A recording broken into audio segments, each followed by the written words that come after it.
Hello, friends. Sometimes in the face of danger, we laugh. Sometimes in the face of danger, we gossip. Sometimes in the face of danger, we contemplate.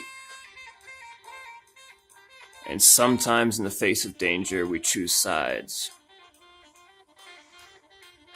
It seems lately in America, we have converted to tribalism. There are too many ideologies inside of one nation. The United States is a myth, democracy is a myth. The attempt was cute, at best. I just don't know how many people think like me. And YouTube is a great way to see. And I'm not trying to push any narrative. I've done a hell of a lot of research. I love and empathize every other human being. I wish the best for everyone. But it gets to a point where this way of tribalism, picking left or right or far right, alt left, all these petty debates. What I'd like to do, what I want, what I would love is, ideally, non-participation, just non-violent, enlightened non-participation, just knowledge, truth. Truth has set me free. I was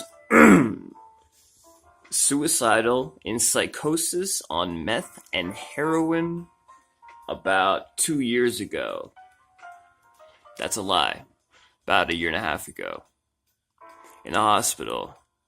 And something happened, and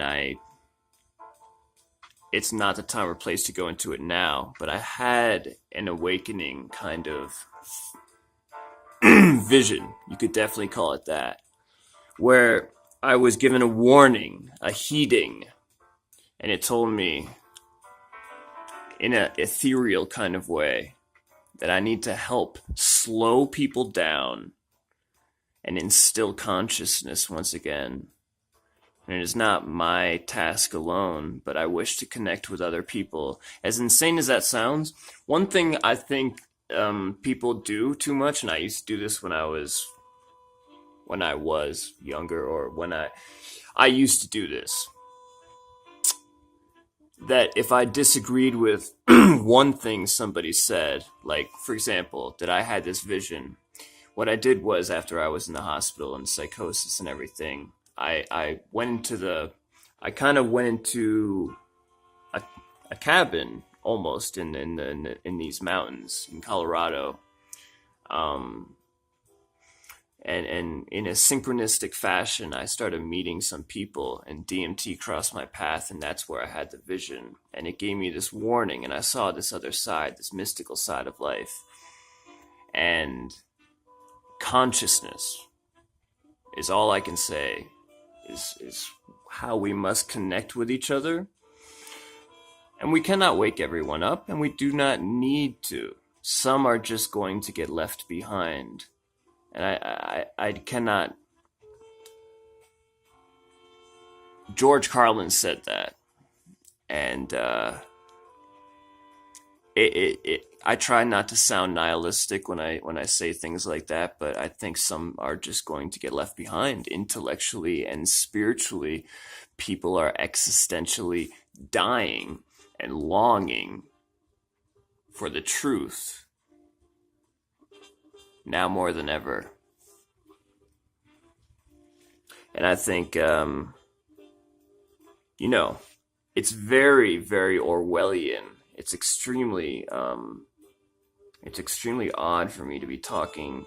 I know what I am is I'm talking through a screen, hopefully to somebody that is listening, and I can plant a seed, and maybe someone can connect and say, oh, I researched that too, or did you know this, or get excited about something that is not in the, oh God, in the mainstream narrative, that you're constantly hearing all the time. Something different, something more exciting, something more fascinating. And I would say,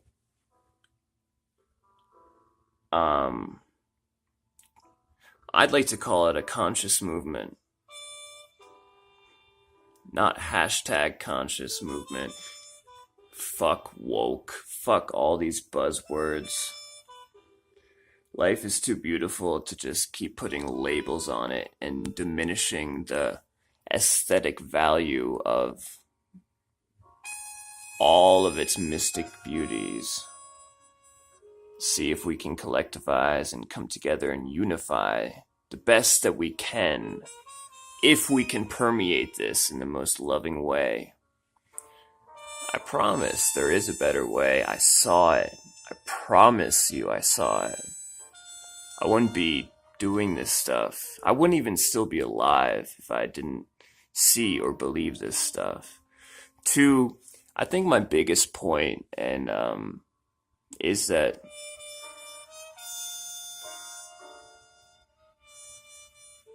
simply because you